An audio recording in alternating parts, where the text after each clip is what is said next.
നമസ്കാരം. 9 മണി വാർത്ത ആരംഭിക്കുകയാണ്. പശ്ചിമേഷ്യയിൽ സംഘർഷങ്ങൾക്ക് അറുതിയില്ല.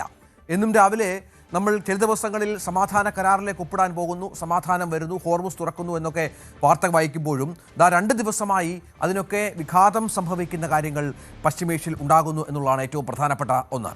അതായത് കഴിഞ്ഞ ദിവസങ്ങളിലൊക്കെ ഹോർമുസിൽ ഇറാൻ സ്വീകരിച്ച ശക്തമായ നടപടികൾ, തങ്ങളുടെ സുരക്ഷിത പാത ഒഴിവാക്കി കടന്നുപോയ കപ്പലുകളെ ആക്രമിക്കുന്നു. അതിന് മറുപടി എന്നോണം ഇറാനിലെ വിവിധ കേന്ദ്രങ്ങൾ തുടർച്ചയായ 2ാം ദിവസവും അമേരിക്ക ആക്രമിക്കുകയാണ്. ഇറാൻ തിരിച്ചടിക്കുന്നത് ഗൾഫ് രാജ്യങ്ങളായ ബഹ്റിനിലേക്കും കുവൈറ്റിലേക്കുമാണ്. അങ്ങനെ ആകപ്പാടെ സംഘർഷമാണ്, ഭീതിയാണ്, ജാഗ്രതയാണ് ഈ രാജ്യങ്ങളിൽ എന്നാണ് ഏറ്റവും പ്രധാനപ്പെട്ട വിവരം. മറ്റൊന്ന്, തെഹ്രിക്കെ താലിബാൻ എന്ന സംഘടന പാകിസ്ഥാന് വലിയ അടി സമ്മാനിച്ചിരിക്കുന്നു. അവരുടെ പ്രധാനപ്പെട്ട സൈനിക കേന്ദ്രത്തിലേക്ക് ചാവേർ ആക്രമണം നടത്തി 4 സൈനികരെ കൊലപ്പെടുത്തി എന്നുള്ളതാണ് ഏറ്റവും പ്രധാനപ്പെട്ട വിവരം. ഇപ്പോഴും ആ പ്രദേശത്ത് വലിയ വെടിവെപ്പുണ്ടാകുന്നു എന്നുള്ള സൂചനകൾ കൂടി പുറത്തു വരികയാണ്. ഇതടക്കം നിരവധി വാർത്തകളുടെ വിശദാംശങ്ങളുണ്ട്. തലക്കെട്ടുകൾ. ഇറാനെതിരെ വീണ്ടും അമേരിക്കയുടെ ആക്രമണം. 10 സൈനിക കേന്ദ്രങ്ങളിലേക്ക് മിസൈൽ വർഷം. അമേരിക്കൻ സൈന്യം ജോലി തീർക്കാൻ തീരുമാനിച്ചാൽ ഇറാൻ ബാക്കി കാണില്ലെന്ന് ട്രംപ്. തിരിച്ചടി ഹോർമുസിൽ പനാമ കപ്പൽ ആക്രമിച്ചതിന്.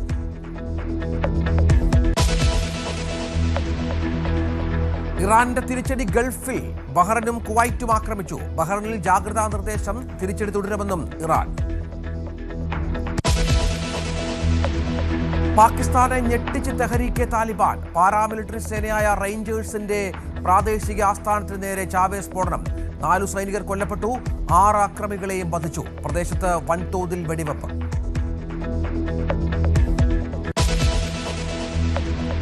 വൻ ദുരിതത്തിൽ പെട്ട വെനസ്വേല കേഴുന്നു.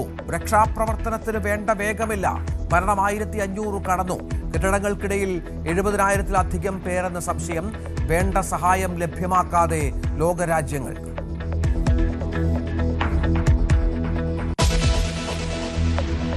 ബ്രിട്ടന് പിന്നാലെ ജർമ്മനിയിലും ഗ്രൂമിംഗ് ഗ്യാങ്ങുകൾ സജീവം. പെൺകുട്ടികളെ വലയിലാക്കുന്ന സംഘത്തിലെ 4 പേരെ അറസ്റ്റ് ചെയ്തു. പിടിയിലായവർ പാക് വംശജരെന്ന സൂചന. മാതാപിതാക്കൾക്കും സ്കൂൾ അധികൃതർക്കും പോലീസിന്റെ ജാഗ്രതാ നിർദ്ദേശം.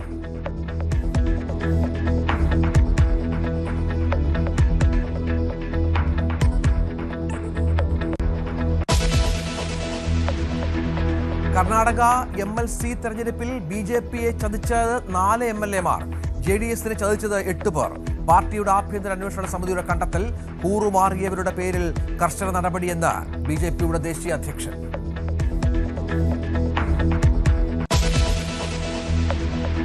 സംസ്ഥാനത്ത് ഇന്നു മുതൽ മഴ കനക്കും. 4 ജില്ലകളിൽ ഓറഞ്ച് അലർട്ട്. വടക്കൻ കേരളത്തിൽ തീവ്ര മഴ സാധ്യത.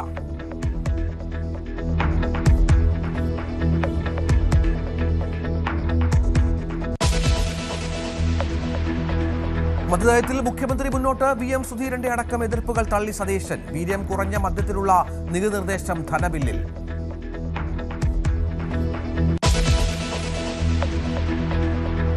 FCRAക്കെതിരെ കത്തോലിക്ക സഭയുടെ രാജ്യവ്യാപക പ്രതിഷേധം ഇന്ന്. പള്ളികളിൽ പ്രാർത്ഥനായോഗം. സന്നദ്ധ സംഘടനകളുടെ പ്രവർത്തന സ്വാതന്ത്ര്യം തടയാനാണ് ശ്രമമെന്ന് സഭ.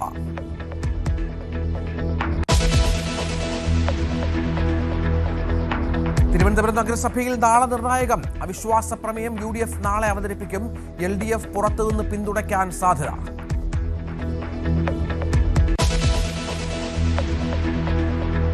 ലാലേട്ടന്റെ വിംബിൾഡൺ ചിത്രങ്ങൾ വീണ്ടും വൈറൽ. 2003 ചിത്രങ്ങൾ പങ്കുവച്ച് വിംബിൾഡണിന്റെ ഔദ്യോഗിക സോഷ്യൽ മീഡിയ പേജ്. മോഹൻലാലിനെ തിരിച്ചറിയാൻ 3 വർഷമെടുത്തോ എന്ന ആരാധകർ.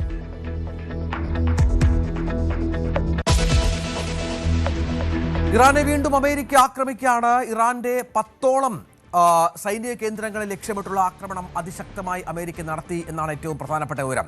എയർ ഡിഫൻസ് സംവിധാനത്തെ അടക്കം അമേരിക്ക ലക്ഷ്യം വെച്ചു. സിരിക്ക്, ഖേഷം തുടങ്ങിയ പ്രധാനപ്പെട്ട ദ്വീപുകളിൽ സ്ഫോടനമുണ്ടായതായി IDRF സ്ഥിരീകരിച്ചു. ട്രംപ് വീണ്ടും ഭീഷണി മുഴക്കിയിരിക്കുകയാണ്.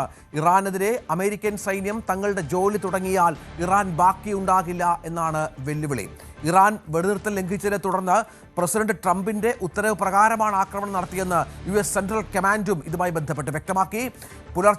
ഇന്നലെ പുലർച്ചെ പനാമ പതാകയുള്ള എണ്ണക്കപ്പലായ MT കിക്കുവിനെ ഇറാൻ ആക്രമിച്ചുവെന്നും 2 മില്യണിലധികം ബാരൽ ക്രൂഡ് ഓയിലുമായി പോയിരുന്ന ടാങ്കറാണ് ആക്രമിക്കപ്പെട്ടത് എന്നും US പറഞ്ഞു. US സമയം പുലർച്ചെ ഏതാണ്ട് 4:30 ആയിരുന്നു ഈ ആക്രമണം. ഇതിനെതിരെയാണ് ഇതുമായി ബന്ധപ്പെട്ടുള്ള തിരിച്ചടിയാണ് ഇറാനെതിരെ ഉള്ളത് എന്നാണ് ഇപ്പോൾ അമേരിക്കയുടെ അവകാശവാദവും മറ്റും. ഏതായാലും മേഖലയിൽ സമാധാനം ഏതാണ്ട് ഇല്ലാതായി എന്ന് തന്നെ വേണം കരുതാൻ. നേരത്തെ ഉണ്ടായിരുന്ന സമാധാന കരാറുമായി ബന്ധപ്പെട്ടും നിയന്ത്രണം അല്ലെങ്കിൽ അതുമായി ബന്ധപ്പെട്ട ആശങ്ക ഇപ്പോൾ മുന്നോട്ട് പോകുന്നുണ്ട് എന്നാണ് ഏറ്റവും പ്രധാനപ്പെട്ട വിവരം. അജയ് സുധാ ബിജു വിവരങ്ങളുമായി ചേരുകയാണ്. അജയ്, ഇത് വലിയ ഒരു സംഭവമായി മാറുകയാണ്. തുടർച്ചയായ 2ാം ദിവസമാണ് അമേരിക്കൻ ആക്രമണം ഉണ്ടായിക്കൊണ്ടിരിക്കുന്നത്. ഇറാനും ഒട്ടും പുറകോട്ടില്ല എന്നാണ് മനസ്സിലാക്കേണ്ടത്. എന്താണ് പശ്ചിമേഷ്യയിലുള്ളത് സംഭവിക്കുന്നത്? ഇറാനും അമേരിക്കയും തമ്മിൽ ഒരു 14-ന് ധാരണാപത്രം നിലവിൽ വന്നതിന് ശേഷം സംഘർഷ സാധ്യത ഒട്ടും മേഖലയെ വിട്ടൊഴിയുന്നില്ല. ഇറാൻ ഇപ്പോഴും ഹോർമുസ് കടലിടുക്കിൽ തങ്ങളുടെ നിർദ്ദേശം പാലിക്കാതെ പോകുന്ന കപ്പലുകൾക്ക് നേരെ ആക്രമണം നടത്തിക്കൊണ്ടിരിക്കുന്നു. അതിന് മറുപടിയായിട്ട് അമേരിക്ക ഇറാനിലേക്ക് പ്രത്യാക്രമണവും നടത്തിക്കൊണ്ടിരിക്കുകയാണ്. ഈ കരാറിൽ തന്നെ നിരവധി പ്രശ്നങ്ങളുണ്ട് എന്ന് പലരും നേരത്തെ എടുത്ത് ചൂണ്ടിക്കാണിച്ചിരുന്നു. അതിൽ ഈ ഹോർമുസ് കടലിടുക്കിന്റെ സുരക്ഷ എന്നുള്ള ഒരു പോയിന്റുമായി ബന്ധപ്പെട്ടാണ് ഇറാൻ ഇപ്പോൾ മേഖലയിൽ തങ്ങളുടെ സ്വാധീനം കടുപ്പിക്കാൻ ശ്രമിക്കുന്നത്. ഹോർമുസ് കടലിടുക്കിന്റെ സുരക്ഷ ഇറാനും ഒമാനും ചേർന്ന് നിയന്ത്രിക്കണം എന്നുള്ള ഒരു നിർദ്ദേശം ഈ 14 നിർദ്ദേശങ്ങളിലുണ്ടായിരുന്നു. അപ്പോൾ അത് കാരണം തന്നെയാണ് ഇറാൻ ഇപ്പോൾ മേഖലയിൽ തങ്ങളുടെ സാന്നിധ്യം വർദ്ധിപ്പിക്കാൻ വേണ്ടി ശ്രമിക്കുന്നത്. എന്തായാലും കഴിഞ്ഞ ദിവസം പനാമ കപ്പലിന് നേരെ നടത്തിയിട്ടുള്ള ആക്രമണത്തിന് മറുപടി അമേരിക്ക ഇന്ന് നൽകിയിട്ടുണ്ട്. ട്രംപിന്റെ ഒരു ഭീഷണി പോസ്റ്റിന് പിന്നാലെയായിരുന്നു ഈ ആക്രമണം. ഇറാനിലെ മൊത്തം 10ഓളം സൈനിക കേന്ദ്രങ്ങളിലേക്ക് ആക്രമണം നടത്തിയിട്ടുണ്ട് എന്നാണ് US സെൻട്രൽ കമാൻഡ് വ്യക്തമാക്കുന്നത്. അതിൻ്റെ വീഡിയോ ദൃശ്യങ്ങളടക്കം അവർ ഇപ്പോൾ പുറത്തുവിട്ടിട്ടുണ്ട്. ഇറാന്റെ മിസൈൽ ഡിഫൻസ് സംവിധാനങ്ങൾ, അതുപോലെ മിസൈൽ നിർമ്മാണ കേന്ദ്രങ്ങൾ, ഡ്രോൺ നിർമ്മാണ കേന്ദ്രങ്ങൾ ഇവയാണ് ലക്ഷ്യം വെച്ചതെന്നാണ് US സെൻട്രൽ കമാൻഡ് അറിയിച്ചിരിക്കുന്നത്. പ്രധാനമായിട്ടും ഹോർമുസ് കടലിടുക്കുമായി ചേർന്ന് കിടക്കുന്ന ഇറാന്റെ തെക്കൻ മേഖലകളെയാണ് ലക്ഷ്യം വെച്ചിട്ടുള്ളത്. സിറിക്, അതുപോലെ ബന്ദറി ലംഗെ, അതുപോലെ ഖേഷം ദ്വീപ് ഉൾപ്പെടെയുള്ള സ്ഥലങ്ങളിലേക്കായിരുന്നു ആക്രമണമെന്നാണ് നമുക്ക് നിലവിൽ സ്ഥിരീകരിക്കാവുന്ന വിവരങ്ങളുള്ളത്. ട്രംപ് കഴിഞ്ഞ ദിവസം ഇറാന് നേരെ വലിയൊരു ഭീഷണിയായി വ്യക്തമാക്കിയിട്ടുള്ളത് ഇറാൻ ഒരിക്കലും പാഠം പഠിക്കുന്നില്ല, അതുകൊണ്ട് തന്നെ US-ന് യുക്തിരഹിതമായിട്ടുള്ള ചില കാര്യങ്ങൾ ചെയ്യേണ്ടി വരും, അമേരിക്കൻ സൈന്യം അവരുടെ ജോലി തുടരാൻ തീരുമാനിച്ചു കഴിഞ്ഞാൽ ഇറാൻ പിന്നെ ബാക്കി കാണില്ല എന്നുമായിരുന്നു ട്രംപിന്റെ ഭീഷണി. എന്തായാലും ആ ഭീഷണിക്ക് ഇപ്പോൾ അർത്ഥം വയ്ക്കുന്ന രീതിയിൽ ആയിരുന്നു ഇറാനിലേക്കുള്ള ആക്രമണമെന്ന് നമുക്ക് നിസ്സംശയം പറയാനാകും. പ്രത്യാക്രമണവുമായി ഇറാനും രംഗത്ത് വന്നിട്ടുണ്ട്. IRGCയുടെ ഭാഗത്തു നിന്നായിരുന്നു ആക്രമണം. ബഹ്റൈനിലേക്കും കുവൈറ്റിലേക്കുമാണ് ഇറാൻ പ്രത്യാക്രമണം നടത്തിയത്. ഇതിൽ ബഹ്റൈനിലുള്ള US-ന്റെ 5ാം കപ്പൽപ്പടയുടെ ആസ്ഥാനത്തെ ഉൾപ്പെടെ ലക്ഷ്യമാക്കിയതായിട്ടാണ് വിവരമുള്ളത്. ഇതിനെ തുടർന്ന് കുവൈറ്റിലും ബഹ്റൈനിലും ഇപ്പോൾ സൈറനുകൾ ഉൾപ്പെടെ മുഴങ്ങുന്ന സാഹചര്യമുണ്ടായിരുന്നു. മേഖലയിൽ മറ്റ് നാശനഷ്ടങ്ങളോ അതുപോലെ US-ന്റെ കേന്ദ്രങ്ങൾക്ക് മറ്റ് എന്തെങ്കിലും പ്രശ്നങ്ങളോ ഇതുവരെ റിപ്പോർട്ട് ചെയ്തിട്ടില്ല. ആൾനാശം ഉൾപ്പെടെ ഒരിടത്തും റിപ്പോർട്ട് ചെയ്തിട്ടില്ല. അതെല്ലാം തീർത്തും ഒരു ആശ്വാസമുണ്ടാക്കുന്ന കാര്യം തന്നെയാണ്. എന്തായാലും ഇറാൻ തിരിച്ചടിച്ചിട്ടുണ്ട് എന്ന് പറയുമ്പോൾ ബഹ്റൈനിലും കുവൈറ്റിലും ആണല്ലോ അജയ്, അത് വളരെ പ്രധാനപ്പെട്ട കാര്യമാണ്. ഇന്നലെയും ബഹ്റൈനിൽ ആക്രമണം ഉണ്ടായി എന്നുള്ള വിവരങ്ങൾ പുറത്തു വന്നിരുന്നു. ജാഗ്രതാ നിർദ്ദേശമടക്കം വന്നിരുന്നു. UAE അടക്കമുള്ള ലോകരാജ്യങ്ങൾ ഇതുമായി ബന്ധപ്പെട്ട് അപലപിച്ചിരുന്നു. ഇറാന് പൂർണ്ണ പിന്തുണ നൽകിയ പശ്ചാത്തലമുണ്ടായിരുന്നു. ഇപ്പോൾ കുവൈറ്റിനെയും വീണ്ടും ആക്രമിക്കുകയാണ്. നേരത്തെ യുദ്ധം അത് കലുഷിതമായ സമയത്ത് ഈ 2 രാജ്യങ്ങളും ഇറാന്റെ ആക്രമണത്തിന് തിക്തഫലങ്ങൾ അനുഭവിച്ചതാണ്. ഈ രാജ്യങ്ങളൊട്ടാകെ, ഗൾഫ് രാജ്യങ്ങളൊട്ടാകെ സമാനമായി തന്നെ അമേരിക്കയെ നേരിട്ട് ആക്രമിക്കാതെ അമേരിക്കയുടെ കേന്ദ്രങ്ങളിൽ ആക്രമിക്കുകയാണ് ഇറാൻ ചെയ്യുന്നത്. അത് ചില്ലറ പ്രശ്നമല്ല ആ രാജ്യങ്ങൾക്കുണ്ടാക്കുന്നത്. ഒപ്പം അമേരിക്കയെയും പ്രതിസന്ധിയാക്കുന്നതാണ് തങ്ങളുടെ സഖ്യരാജ്യങ്ങൾക്ക് നേരെയുള്ള ഇറാന്റെ ആക്രമണം. അമേരിക്കയിലേക്ക് നേരിട്ട് ഒരു ആക്രമണം നടത്താൻ തക്കവണ്ണമുള്ള ദീർഘദൂര മിസൈലുകൾ ഇറാൻ ഇതുവരെ വികസിപ്പിച്ചിട്ടില്ല. അതുകൊണ്ട് തന്നെയാണ് മേഖലയിലുള്ള US താവളങ്ങൾക്ക് നേരെ ഇറാൻ നിലവിൽ ആക്രമണം നടത്തിക്കൊണ്ടിരിക്കുന്നത്. മേഖലയിൽ പ്രധാനമായിട്ടും ഗൾഫ് രാജ്യങ്ങളിലാണ് US തങ്ങളുടെ സൈനിക കേന്ദ്രങ്ങൾ സജ്ജമാക്കിയിട്ടുള്ളത്. ഇത് വർഷങ്ങളായിട്ട് മേഖലയിൽ പ്രവർത്തിക്കുന്നതാണ്. ഈ ഗൾഫ് രാജ്യങ്ങളുടെ സുരക്ഷ ഉൾപ്പെടെ വാഗ്ദാനം ചെയ്തുകൊണ്ടാണ് US മേഖലയിൽ ഇത്തരത്തിലുള്ള സൈനിക കേന്ദ്രങ്ങൾ സ്ഥാപിച്ചത്. പക്ഷേ ഈ US-ന്റെ സൈനിക കേന്ദ്രങ്ങൾ ഗൾഫ് രാജ്യങ്ങൾക്ക് തന്നെ വലിയൊരു ഭീഷണിയായി നിലവിലെ സാഹചര്യത്തിൽ മാറിയിട്ടുണ്ട്. ഇപ്പോൾ അതിൻ്റെ ഏറ്റവും പുതിയ തെളിവാണ് ബഹ്റൈനിലേക്കും കുവൈറ്റിലേക്കും ഇറാന്റെ ഭാഗത്ത് നിന്ന് ആക്രമണം നടന്നത്. ഇപ്പോൾ ഒമാനും ഈ സംഭവത്തെ അപലപിച്ചുകൊണ്ട് രംഗത്ത് വന്നിട്ടുണ്ട്. ഈ ഹോർമുസ് കടലിടുക്കിന്റെ നിയന്ത്രണം അത് ഒമാനെ കൂടി ഉൾപ്പെടുത്തിയിട്ടാണ് ഈ പുതിയ കരാറിലുള്ളത്. എന്തായാലും ഒമാനും ഇപ്പോൾ ഇറാന്റെ ഈ നടപടിയെ ശക്തമായിട്ട് അപലപിച്ചിട്ടുണ്ട്. IRGC പറയുന്നത് ശത്രുക്കൾക്ക് അതേ ഭാഷയിൽ തന്നെ കൃത്യമായ മറുപടി നൽകും എന്നതാണ്. അതായത് ഇറാൻ ഒരിക്കലും പിന്നോട്ട് പോകാൻ തയ്യാറല്ല എന്ന് തന്നെ IRGC വ്യക്തമാക്കുന്നു. ഈ ബഹ്റൈനിലേക്കും കുവൈറ്റിലേക്കും നടത്തിയ ആക്രമണം അതിൻ്റെ ഉത്തരവാദിത്വവും IRGC ഏറ്റെടുത്തിട്ടുണ്ട്. എന്തായാലും ഈ സമാനമായിട്ടുള്ള രീതിയിൽ സാഹചര്യങ്ങൾ മുന്നോട്ട് പോവുകയാണെങ്കിൽ സംഘർഷങ്ങൾ ഒരു അയവില്ലാതെ തുടരും എന്ന് വേണം നമുക്ക് മനസ്സിലാക്കാൻ. അതാണ് സാഹചര്യം. ഏതായാലും കാര്യങ്ങൾ ഒട്ടും സുഗമമല്ല ഈ മേഖലയിൽ എന്നുള്ളതാണ് ഏറ്റവും പ്രധാനപ്പെട്ട വിവരം. ഇതിനിടയിൽ ഇറാന്റെ ചില നീക്കങ്ങൾ കഴിഞ്ഞ ദിവസം ഉണ്ടായത് ഗൾഫിലേക്ക് വിമാന സർവീസുകൾ, ഗൾഫ് മേഖലയിലേക്ക് വിമാന സർവീസുകൾ പുനരാരംഭിക്കാൻ ഇറാൻ ചില ശ്രമങ്ങൾ ആരംഭിച്ചിരുന്നു എന്നുള്ളതാണ് ഏറ്റവും പ്രധാനപ്പെട്ട കാര്യം. UAE-യിലേക്ക് വിമാന സർവീസുകൾ ഈ ആഴ്ചയിൽ പുനരാരംഭിക്കുമെന്നാണ് ഇറാൻ അവകാശപ്പെട്ടത്. സമാനമായി മറ്റു ഗൾഫ് സർവീസുകളും തുടങ്ങാനാണ് ഇപ്പോൾ ശ്രമമെന്ന് ഇറാൻ ന്യൂസ് ഏജൻസി റിപ്പോർട്ട് ചെയ്ത് പ്രധാനമാണ്. കാരണം ഈ യുദ്ധസമയത്ത് പൂർണ്ണമായും ഇറാനുമായുള്ള നയതന്ത്ര ബന്ധങ്ങൾ, ഈ യാത്രകളൊക്കെ നിരോധിച്ച രാജ്യങ്ങളാണ് ഈ ഗൾഫ് മേഖലയിൽ. UAE-യിലെ ജബൽ അലി പോർട്ട് വഴി ചരക്ക് നീക്കം പുനരാരംഭിക്കുകയും ഇറാൻ ശ്രമിക്കുന്നുണ്ട് എന്നുള്ള വിവരങ്ങൾ കൂടി പുറത്തു വന്നിരുന്നു. ഏതാണ്ട് ഇറാന്റെ 300 ബില്യൺ ഫണ്ട് അത് ഖത്തറിലടക്കം മരവിപ്പിക്കപ്പെട്ട ഒരവസ്ഥയുണ്ട്. ഇത് തിരികെ കിട്ടുക എന്നുള്ളത് ഈ കരാറുമായി ബന്ധപ്പെട്ട വളരെ പ്രധാനപ്പെട്ട ഒരു നിർദ്ദേശമാണ്. അത് ലഭിക്കുന്നതിന് ഇറാന്റെ പുതിയ ഒരു തന്ത്രമായി, അതായത് ഗൾഫ് രാജ്യങ്ങളുമായി ബന്ധം പുനഃസ്ഥാപിക്കൽ അനിവാര്യമാണ് ഇറാനെ സംബന്ധിച്ചിടത്തോളം. അത് അങ്ങനെ നോക്കിയാണ് ഇറാൻ ഇതുമായി ബന്ധപ്പെട്ട് മുന്നോട്ട് പോകുന്നത്. ഗൾഫ് രാജ്യങ്ങളുമായി ഒരു ബന്ധം സൃഷ്ടിക്കാൻ ഇറാൻ ശ്രമിക്കുമ്പോഴാണ് ഇപ്പോൾ ഇത്തരം ആക്രമണങ്ങൾ പുരോഗമിക്കുന്നത് എന്നുള്ളതും ഏറ്റവും പ്രധാനപ്പെട്ട കാര്യമാണ്. ഇതിനിടയിൽ ബഹ്റിൻ ലക്ഷ്യമിട്ട് ഇറാൻ നടത്തിയ ഡ്രോൺ ആക്രമണങ്ങളെ അതിശക്തമായ ഭാഷയിലാണ് UAE അപലപിച്ചത്. ശത്രുതാപരമായ ആക്രമണങ്ങൾ ബഹ്റിന്റെ പരമാധികാരത്തിന്മേലുള്ള നഗ്നമായ ലംഘനമാണെന്നും രാജ്യത്തിന്റെ സുരക്ഷയ്ക്കും സ്ഥിരതയ്ക്കും വലിയ ഭീഷണിയാണെന്നും വിദേശകാര്യ മന്ത്രാലയം, UAE വിദേശകാര്യ മന്ത്രാലയം പ്രസ്താവനയിൽ വ്യക്തമാക്കി. ഈ സാഹചര്യത്തിൽ ബഹ്റിനോട് പൂർണ്ണമായും ഐക്യദാർഢ്യം പ്രഖ്യാപിച്ച UAE രാജ്യത്തിന്റെ സുരക്ഷയും സ്ഥിരതയും സംരക്ഷിക്കുന്നതിനായി ബഹ്റൈൻ സ്വീകരിക്കുന്ന എല്ലാ നടപടികൾക്കും തങ്ങളുടെ പൂർണ്ണ പിന്തുണ അറിയിക്കുകയും ചെയ്തു. ഇറാന്റെ ഭാഗത്തു നിന്ന് പുതിയ ആക്രമണങ്ങൾ ഉണ്ടായതായി ബഹ്റൈൻ പ്രസ്താവനയിലൂടെ വ്യക്തമാക്കിയതിന് പിന്നാലെയാണ് UAE-യുടെ ഈ പിന്തുണ.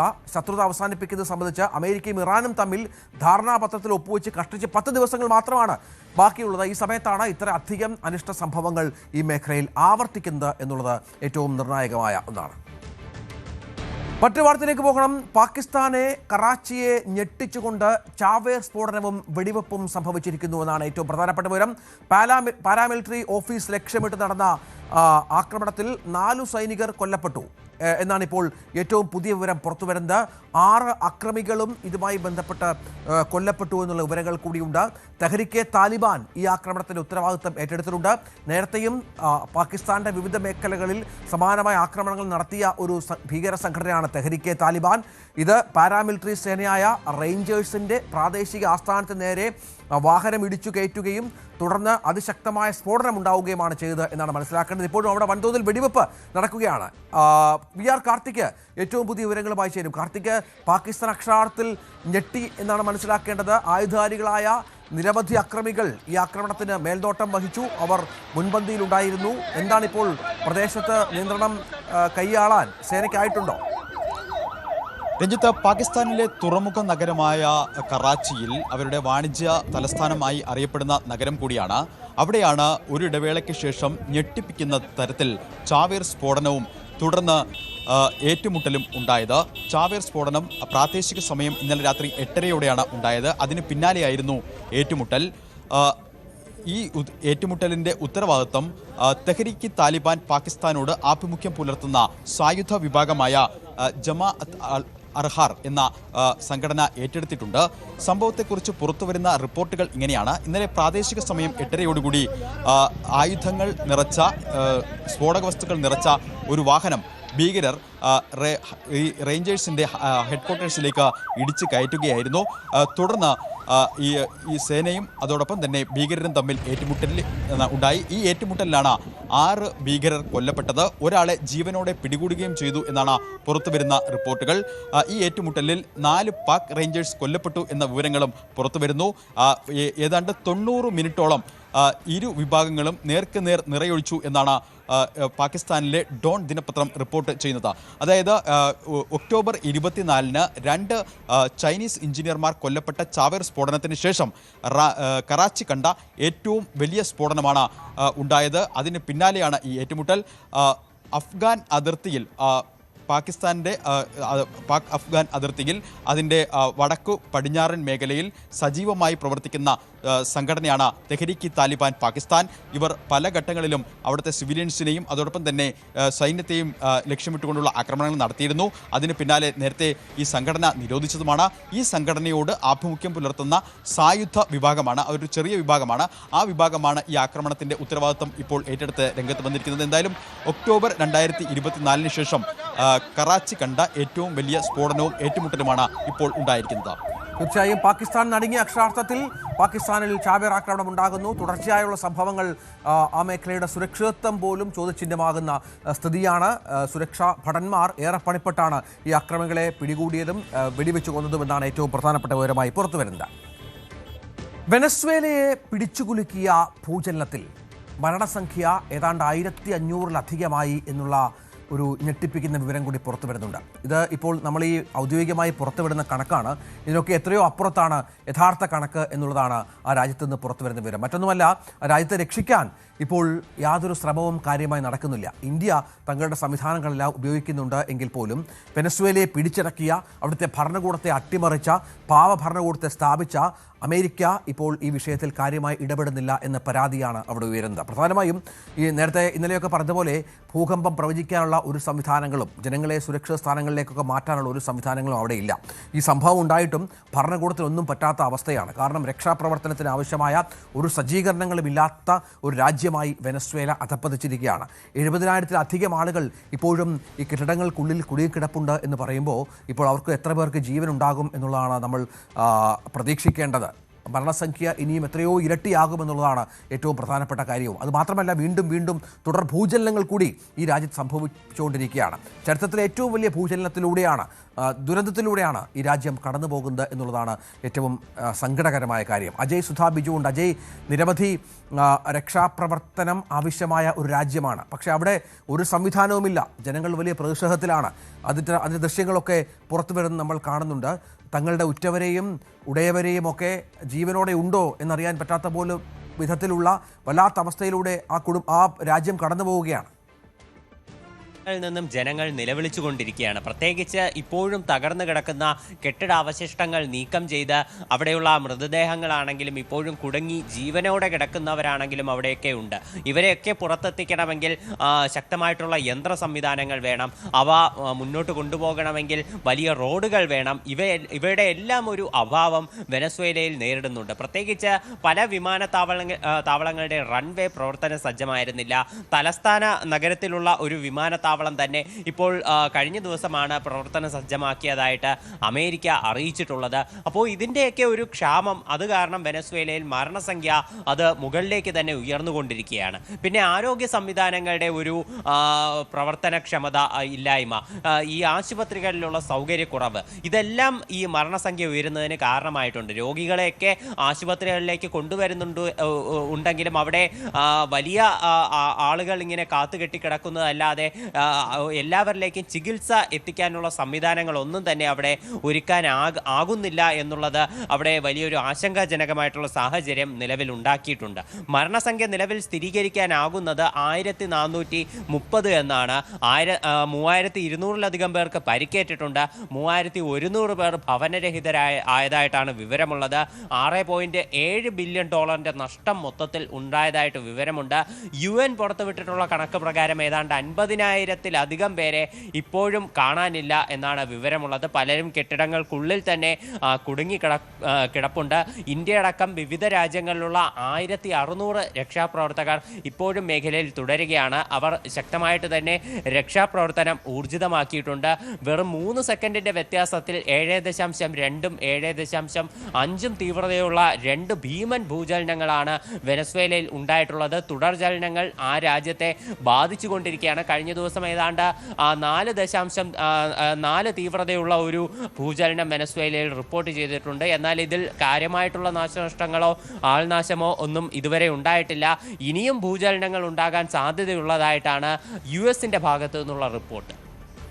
ശരി അജയ്, നമ്മൾ കഴിഞ്ഞ ദിവസം ഈ 9 മണി വാർത്തയിൽ കൂടെ തന്നെ പുറത്തുവിട്ട ഒരു പ്രധാനപ്പെട്ട വിഷയമായിരുന്നു ബ്രിട്ടനിലെ ഗ്രൂമിംഗ് ഗ്യാങ്ങുകൾ എന്ന പേരിൽ അവിടുത്തെ പെൺകുട്ടികളെയും സ്കൂൾ കുട്ടികളെ, കോളേജ് വിദ്യാർത്ഥിനികളെ, സ്ത്രീകളെ കേന്ദ്രീകരിച്ച് പ്രവർത്തിക്കുന്ന വലിയ മാഫിയ സംഘങ്ങളെക്കുറിച്ച്. ഇപ്പോൾ സമാനമായ സംഘങ്ങൾ ജർമ്മനിയിലും വലിയ ഭീതി പരത്തുന്നു എന്നുള്ള വിവരങ്ങൾ കൂടിയാണ് പുറത്തു വരുന്നത്.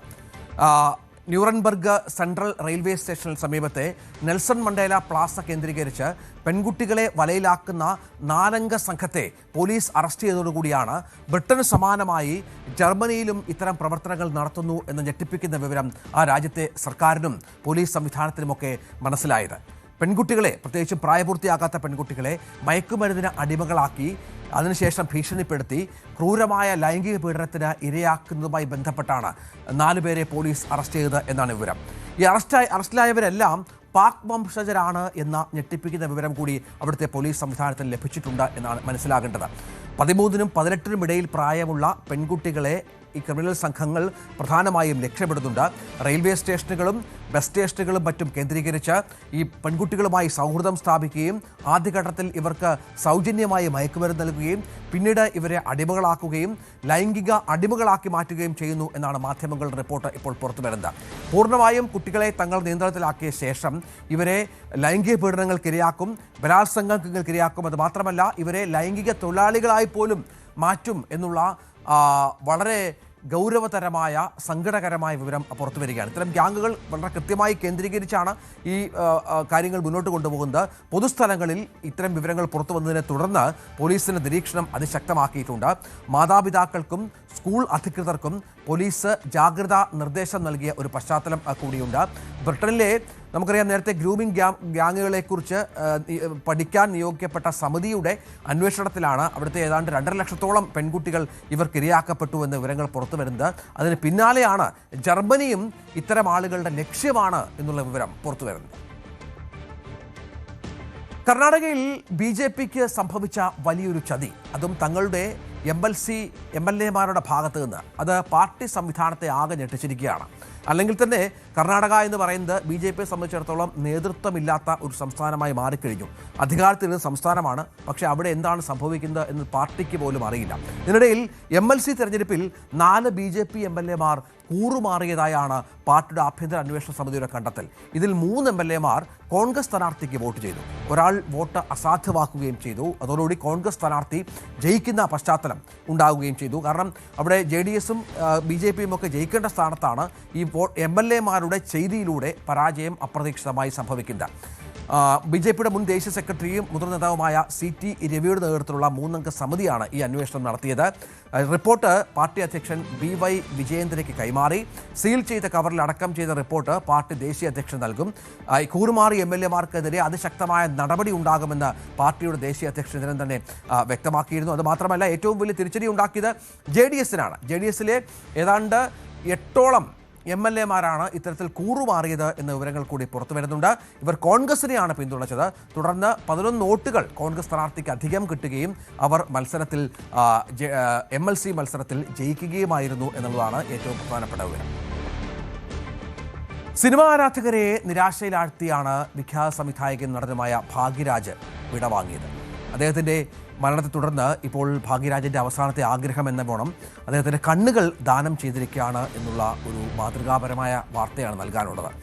മരിക്കുന്നതിന് വളരെ മുമ്പ് തന്നെ തൻ്റെ കണ്ണുകൾ ദാനം ചെയ്യാൻ അദ്ദേഹം സമ്മതം അറിയിച്ചിരുന്നു. മരണത്തിന് പിന്നാലെ കുടുംബം നേത്ര ആശുപത്രി വിവരം അറിയിക്കുകയായിരുന്നു. തുടർന്ന് നേത്രദാനം നടത്തിയെന്നാണ് ഇപ്പോൾ TV റിപ്പോർട്ടുകൾ പുറത്തു വരുന്നത്. ഡോക്ടർമാരുടെ സംഘം അദ്ദേഹത്തിൻ്റെ വസതിയിലെത്തി കോർണിയ ദാനം ചെയ്യുന്ന നടപടിക്രമങ്ങൾ പൂർത്തിയാക്കിയതായാണ് റിപ്പോർട്ടിൽ ഉള്ളത്. എന്തായാലും ഇത്തരം ഭാഗ്യരാജിനെ പോലെയുള്ള സെലിബ്രിറ്റികൾ നേത്രദാനം നടത്തുന്നത് ആ മേഖലയ്ക്ക് വലിയ ഉണർവുണ്ടാകും എന്നാണ് പലരും സോഷ്യൽ മീഡിയ പോസ്റ്റുകളിലൂടെയൊക്കെ മുന്നോട്ട് വെക്കുന്നത്. അതുമാത്രമല്ല, അതിന് സംബന്ധിച്ച കുടുംബാംഗങ്ങളെയും പ്രശംസിക്കുന്നു എന്ന് പ്രമുഖ വ്യക്തികൾ ട്വീറ്റ് ചെയ്തിട്ടുണ്ട്. ഇതിനിടയിൽ ഈ സംസ്കാര ചടങ്ങുമായി ബന്ധപ്പെട്ടുണ്ടായ ദൗർഭാഗ്യകരമായ ഒന്ന്, നമ്മൾ നേരത്തെ സലിംകുമാർ സംസ്കാര ചടങ്ങിൽ ചന്തു സലിംകുമാറിൻ്റെ രോഷം കണ്ടതാണ്. മാധ്യമങ്ങൾക്ക് നേരെ, പ്രത്യേകിച്ചും യൂട്യൂബ് ചാനലുകൾക്ക് നേരെ. ഇവിടെയും സമാനമായ സംഭവം ആവർത്തിച്ചു. ഭാഗ്യരാജിൻ്റെ മൃതദേഹം പുറത്തെടുക്കാൻ പറ്റാത്ത വിധം TV ചാനലുകളും മറ്റ് യൂട്യൂബ് ചാനലുകളും ഈ വാഹനം വളഞ്ഞു. തുടർന്ന് ഭാര്യ കൂടിയായ നടി രാധിക ആ സമയത്ത് വല്ലാതെ രോഷാകുലിയായി പ്രതികരിച്ചു. കൈകൂപ്പിക്കൊണ്ട് വൈകാരികമായി അവർ പറഞ്ഞത്, നിങ്ങൾക്ക് TRP റേറ്റിംഗ് അല്ലേ പ്രധാനം, ഞങ്ങൾക്ക് ഞങ്ങളുടെ കുടുംബമാണ്, ഞങ്ങളുടെ മരണപ്പെട്ട ഞങ്ങളുടെ പ്രമുഖ വ്യക്തിയുടെ ശരീരം അത് അന്തസ്സായി സംസ്കരിക്കുക എന്നുള്ളതാണ് ഞങ്ങൾക്ക് പ്രാധാന്യം എന്ന് പറഞ്ഞു വെക്കുകയാണ്. ആ വീഡിയോ ഏറെ വൈറലായി മാറിയിരിക്കുകയാണ്. ഭാഗ്യരാജിൻ്റെ ഭൗതിക ശരീരം ആംബുലൻസിൽ നിന്ന് വീട്ടിലെത്തിച്ചപ്പോഴാണ് ഈ സംഭവം ഉണ്ടായത്. ആംബുലൻസിൽ നിന്ന് മൃതദേഹം പുറത്തെടുക്കാൻ സാധിക്കാത്ത നിലയിലേക്ക് ആൾക്കൂട്ടം, മാധ്യമക്കൂട്ടം വന്നതോടുകൂടിയാണ് വൈകാരികമായി അവർ പ്രതികരിച്ചത് എന്നാണ് മനസ്സിലാക്കിയത്. വിഷമവും രോഷവും നിറഞ്ഞ് അവർ പൊട്ടിത്തെറിക്കുകയായിരുന്നു. സിനിമയാണ് ഞങ്ങളുടെ ജീവിതം പക്ഷേ വ്യത്യസ്തമാണ് എന്ന് പറഞ്ഞ് ഈ ചാനലുകളെ, യൂട്യൂബ് ചാനലുകളെ കുറ്റപ്പെടുത്തുകയായിരുന്നു രാധിക ചെയ്തത്. അവർ തുടർന്ന് മാറി വഴിയൊരുക്കിയതിനെ തുടർന്നാണ് മൃതദേഹം വീട്ടിലേക്ക് എത്തിക്കാൻ സാധിച്ചത്. ആഗോള വിപണിയിൽ ക്രൂഡ് ഓയിലിൻ്റെ വില കുത്തനെ കുറഞ്ഞിട്ടും രാജ്യത്ത് ഇന്ധന വിലയിൽ കുറവുണ്ടാവില്ലെന്ന് വിവരം. ക്രൂഡ് ഓയിൽ വില കുത്തനെ ഇടിഞ്ഞിട്ടും ഓയിൽ കമ്പനികൾക്കുണ്ടായ നഷ്ടം നികത്താൻ സർക്കാർ തീരുമാനമെടുത്തിരിക്കുന്നു എന്നാണ് മനസ്സിലാക്കേണ്ടത്. ഈ ജൂൺ മാസത്തിൽ മാത്രം 24% വരെ ക്രൂഡ് ഓയിൽ വില കുറഞ്ഞിരുന്നു. നമുക്കറിയാം, യുദ്ധം അതിൻ്റെ പാരമ്യത്തിലുള്ളപ്പോൾ $126 ഒരു ബാരൽ ക്രൂഡ് ഓയിലിൻ്റെ വില ഉയർന്നിരുന്നു. അതിപ്പോൾ $76 എത്തിയ പശ്ചാത്തലമുണ്ട്. ഒരു മാസത്തിനിടയിൽ വലിയ വിലയിടിവ് ഈ മേഖലയിൽ ഉണ്ടായി എന്നാണ് മനസ്സിലാക്കേണ്ടത്. അത് പക്ഷേ ജനങ്ങളിലേക്ക് എത്തിക്കുക എന്ന നിലയിലേക്ക് ഇപ്പോൾ കാര്യങ്ങൾ എത്തില്ല എന്നാണ് മനസ്സിലാക്കേണ്ടത്. കാരണം ഇപ്പോൾ ഇതിനിടയിൽ 8-9 രൂപയോളം പെട്രോളിനും ഡീസലിനുമൊക്കെ വില വർദ്ധിച്ച പശ്ചാത്തലമുണ്ടായിരുന്നു. പക്ഷേ 1 ലക്ഷം കോടി രൂപയാണ് ഈ സമയത്ത് എണ്ണ കമ്പനികൾക്കുണ്ടായ നഷ്ടം എന്നാണ് ഇപ്പോൾ കേന്ദ്ര സർക്കാർ വിലയിരുത്തിയിരിക്കുന്നത്. ഈ 1 ലക്ഷം കോടി രൂപയുടെ നഷ്ടം നികത്താനുള്ള സാവകാശം കമ്പനികൾക്ക് നൽകും എന്നാണ് ഇപ്പോൾ കേന്ദ്രം വ്യക്തമാക്കിയിരിക്കുന്നത്. അതിനാൽ തൽക്കാലം ക്രൂഡ് ഓയിൽ വില, പെട്രോളിൻ്റെയും ഡീസലിൻ്റെയും വില താഴില്ല, കുറയ്ക്കാൻ സർക്കാർ തയ്യാറാവില്ല എന്നുള്ള വിവരമാണ് പുറത്തു വരുന്നത്. നമ്മൾ നേരത്തെ ഭാഗ്യരാജിൻ്റെ കാര്യം പറഞ്ഞിരുന്നു. നേത്രദാനം നടത്തിയാണ് ഭാഗ്യരാജ് ഇതുമായി ബന്ധപ്പെട്ട് മാതൃകയായത്. ഇപ്പോൾ ഇന്ത്യയിൽ ഏതാണ്ട് 1 ലക്ഷം മുതൽ 2 ലക്ഷം വരെ ആളുകൾക്ക് നേത്രദാനത്തിലൂടെ കോർണിയ ആവശ്യമായി വരുന്നു എന്നുള്ള വിവരമാണ് പുറത്തു വരുന്നത്. എന്നാൽ 45,000 മുതൽ 50,000 വരെ കോർണിയ മാത്രമാണ് ലഭ്യമാകുന്നത് എന്നാണ് ഒരു കണക്ക് പുറത്തു വന്നിരിക്കുന്നത്.